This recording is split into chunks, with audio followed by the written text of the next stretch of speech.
제8화 창원평야 흑풍현랑대.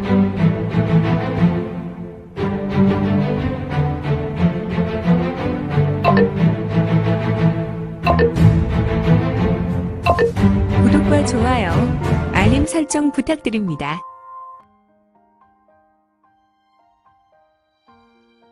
제8화 창원평야 흑풍현랑대. 원나라의 군장이나 병사들은 조금 신분이 보장된 사람이라면 원나라 황실이 자랑하는 강력한 실전 도법을 누구나 꿰고 있었다. 원나라의 소수가 다수의 중원인을 무력으로 다스리기 위해서는 좀 더 강력한 무공이 필수였는데, 과거 원나라가 중원을 정복하고 무장들에게 가장 신경 쓰는 부분이 각 개인이 강력한 무공을 익히도록 권장했다. 실제로 원나라 초창기에는 구파일방의 무공도 원황실에 상납되곤 하였다.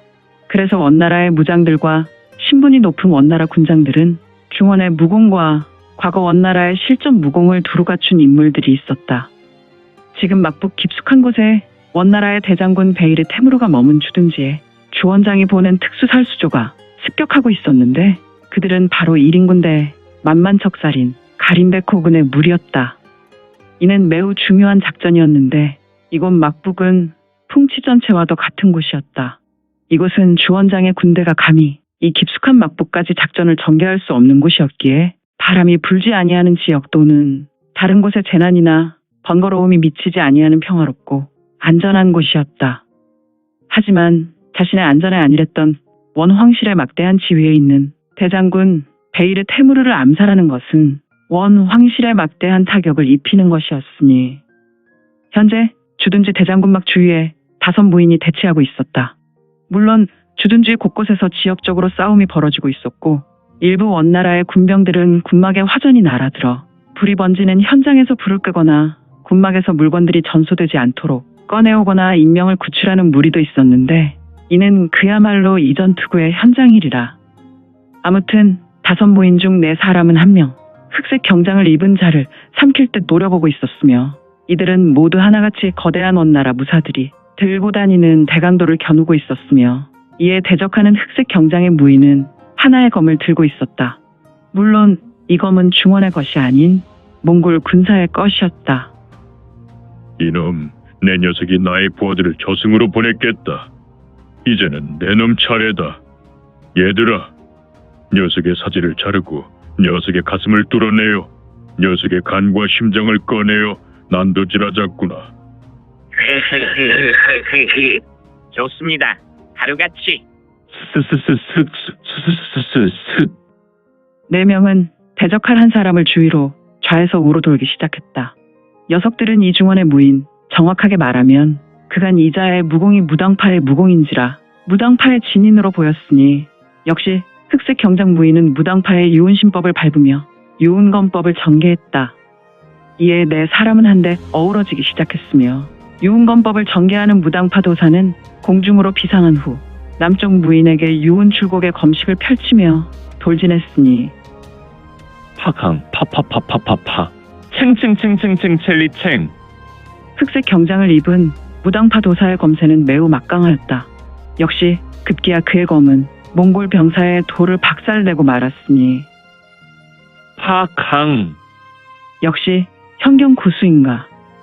몽골 다루가 지를 중심으로 펼치는 사방지는 남쪽 방위를 지키는 몽골 병사의 도가 박살남과 동시에 윤다나 사각퉁. 상대의 도가 박살이 날 때 도는 조각조각 부서져 비산했는데, 이 도는 몽골 병사의 얼굴과 몸에 두루두루 박혀버렸다.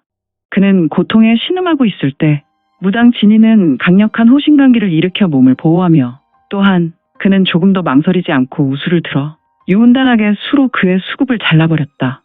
허허, 정말 무당파의 도인이 맞는가? 어찌 이리 생명을. 하지만 지금 원나라 몽골 병사를 참하는 것은 소학으로 거학을 처단하는 진정한 선의 실천이었으니, 이놈, 개자식, 건곤연한 탈백도, 대산업주. 이런 몽골의 소정인 다루가치가 어찌 중원의 5대세가 중 하북의 패자인 하북탱가의 도법을 펼친단 말인가. 쾅! 사방진의 수좌인 북쪽에 있었던 몽골 장군 다루가치의 예상치 못할 공격에 두 눈을 크게 떴으며 아마도 이 무당 도사는 몽골 장수가 펼치는 중원의 도법에 꽤 놀란 눈이었다. 하지만 그냥 놀라고 있을 현경 고수가 아니었으니 운무중첩! 무당의 도사는 우레와 같이 외쳤고 운무중첩이라는 유흥검법을 다시 전개했는데 운무중첩이라는 초식은 가장 변초가 무궁무진한 초식이자 최고의 수비 절초로 검이 꿈틀거려 구름 같은 거명을 일으켜 끝없는 운무가 계속 피어오르는 건무라 하겠다. 찰나. 무당 도사는 본인이 들고 있는 검을 부르르 떨었고 이러한 진동은 급속하게 흔들림과 동시에 계속해서 운무를 피워냈다. 이는 매우 효과적인 방어였으니 다른 두 명의 몽골 병사는 적 알을 구분할 수 없었다. 현재 본인들의 상관인 다루가치와 주적인 무당 도사는 운무에 가려져서 두 명 모두 가만히 서서 돌을 들고 있을 수밖에 없었는데 자강삭첩. 팍캉 파파파파파파파파. 다루가치의 외침이었다. 그러더니 운무 속에서 검과 도가 맞댄 곳에서 불꽃이 심하게 튀었다. 승용와 운! 무당 도사의 신용이 미칠 듯 선회하며 줄기줄기 검광을 뿌려내어 그 작은 소용돌이로 다루가치의 전신을 감싼다. 처음에 무당 도사는 소용돌이의 한가운데가 비어있다는 약점이 있었으나 그는 유운신법으로 변화를 일으켰으며 이러한 약점을 능히 보완하였다. 이때 사방으로 검광이 뿌려지기 시작했고 팍팍팍팍팍팍팍팍팍팍팍. 이로써 무당 도사는 본인이 현경 고수라는 것을 스스로 증명하였으니 팍팍팍팍팍팍팍팍팍팍. 그가 펼치는 검법으로 검기들이 사방에 비산했다. 이에 이를 넋놓고 구경하던 두 명의 몽골 병사는 참으로 어이도 없게 모난 돌 옆에 있으면 정 맞는다고. 퍽! 한 녀석은 공중에서 떨어져 내리는 검기에 정수리가 정통으로 맞아 수박이 터지면서 그 자리에서 즉사했으며 다른 녀석 또한 사정은 그다지 좋지 않았으니 아니 더욱 사정이 좋지 않았다. 다른 몽골 병사는 변화무쌍한 어성검기가 그의 미간을 뚫어버릴 때 다른 수백의 검기가 그를 덮쳐 만신창이가 되어 그의 신형은 각이 떠져 무너져 버렸으니 어찌 이자가 사람의 모양일까나. 바로 만신창이의 고기 조각이 맞지 않을까. 하. 승용화운이라는 절기로 사방의 검기가 비산할 때 이를 상대한 다루가치는 역시 하북펜가의 절기인 어기신풍의 신법을 밟고 하늘로 비상하다가 천근추를 전개하여 급하게 떨어지며 호는 병력도 저 가만력.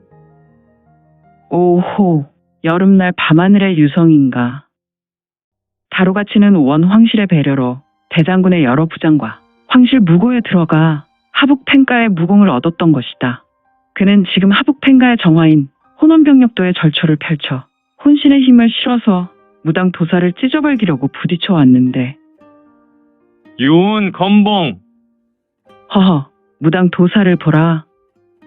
공중에서 다루가치가 떨어져 내리는 찰나 무당 도사의 몸 64개의 검기가 그의 온몸에서 발출되더니 이 64개의 검기는 회전하다가 하나의 거대한 검봉을 이루고 떨어져 내리는 다루가치의 신형으로 직격한다. 허허, 강대강. 쾅! 연기가 자욱하게 일어났고 주변으로 흙과 돌덩이도 강력하게 튀었다. 그들의 내가진력으로 공기가 찢어지는 소리도 장렬했다. 후두득! 후두득! 후두두두두두두! 잠시 후 흙과 돌덩이, 흙먼지가 자욱하게 일어나다가 가라앉았다. 그리고 다른 곳은 소란했지만 현재 대장 군막 주위로 매우 고요했으니 쿨러! 쿨러! 쿨러! 오직 자리 안 이는 무당 도사였다. 다루가치는 시체에 흔적조차 없었는데 다만 무당 도사는 크게 내상을 입었는지 기침을 심하게 했으며 그의 입에서 검붉은 핏물이 튀어나왔다. 쿨러! 쿨러! 쿨러! 허허, 무당 도사의 무공은 등봉조국의 무력이었는데 그의 주위로 병력탄이 터진 것 같이 지면이 움푹 파여 있었다. 도사의 입은 붉은색으로 물들었으며 그는 우수의 찬눈으로 주변을 쓸어보았는데 허허, 나이가 10년만 지났다면 다루가치에 의해 내가 삼도천을 보았겠군. 무당 도사는 기침이 멈췄고 그는 주변을 보면서 머리를 좌우로 흔들어댔다. 처벅, 처벅, 처벅. 그는 천천히 걸어서 대장 군막으로 걸어갔다. 오늘 작전의 목적이 바로 그의 발 앞에 있는 것이다. 처벅, 처벅, 처벅. 응? 그는 정면을 보면서 걷다가 세미한 소리에 의문의 얼굴이 되었으며 검은 그림자가. 무당 도사의 눈이 대장 군막 근처에 있는 또 다른 군막으로 돌아갔는데 그곳에 검은색 그림자가 있었다. 검은색 그림자가 사람이라면 성인 어른의 그림자가 아니라 작은 소동의 그림자와 같았으니 아니, 이곳 원나라 대장군의 주둔지에 어찌 소동이 있을 수 있지? 무당 도사는 의문이 들었다. 처벅, 처벅, 처벅. 그는 다시 대장 군막이 아니라 그 옆에 있는 군막으로 발걸음을 옮겼는데 처벅, 처벅, 처벅, 척. 아이야, 이리 나오렴. 머리를 군막 천에 박고 엉덩이와 다리는 밖으로 나와 있었는데 아이로 보이는 다리는 무척 떨고 있었다. 아마도 주둔지에 덮친 전란으로 아이는 떨고 있는 것 같았다. 그러지 말고 나오렴. 내가 안전한 곳으로 너를 데리고 가겠다. 쓱. 어린 동자가 나왔다. 한육 7세나 먹었을까? 아이의 눈은 맑았다. 해맑은 구름 한 점 없는 청명한 하늘과도 같았다. 이런 맑은 눈을 가진 아이의 이름은 무엇일까? 무당의 도사는 매우 밝은 미소를 지었다. 그는 현재 심각한 내상을 입은 자로 절대 웃을 수 있는 상태는 아니었다. 하지만 아이의 순박한 얼굴과 눈빛에 그는 웃을 수밖에 없었다. 북, 북, 북. 아이야, 내 녀석의 목소리가 들리지 않는구나. 사내 녀석이 큰 소리로 말해야 하지 않느냐. 무당 도사는 아이를 지적하고 있었지만 여전히 웃는 얼굴이었다. 북. 아이는 여전히 작은 소리로 말했고 이에 무당 도사는 아이에게 다가가 허리를 구부린다. 내 이름이 뭐라고? 북악천잔이라. 이놈아. 푹! 그악! 무당 도사의 가슴에 작은 소도가 꽂혔는데 그는 허리를 폈다. 그곳에서 금세 검붉은 핏물로 번졌고 그 핏물은 금방 검은색으로 변했다. 무당 도사는 비틀거렸으니 흐흐흐흐. 녀석, 순진하군. 내가 과연 이렇게 작은 소동일까? 츠츠츠츠츠츠츠 스스스스스스스. 소동은 신체가 늘어나 커지기 시작했고 그가 걸친 옷들은 찢어졌는데 찰나 그의 몸은 회전하더니 회색 무복을 입은 자가 되었다. 바로 북악천자였다. 그는 축골공을 전개하여 무당 도사를 속인 것이다. 북악천자라면 그렇지. 당대 무림의 유일한 몽골인으로 운의 18존에 든 인물이구나. 이런 어이없게. 내 녀석의 무공을 보니 너는 바로 검성 청아진인이 아니냐. 너는 어린 나이에 이미 등봉조국의 반열에 들어 중원의 큰 이름을 날리며 중원에서 명성을 얻었지. 하지만 어떻게 하겠느냐.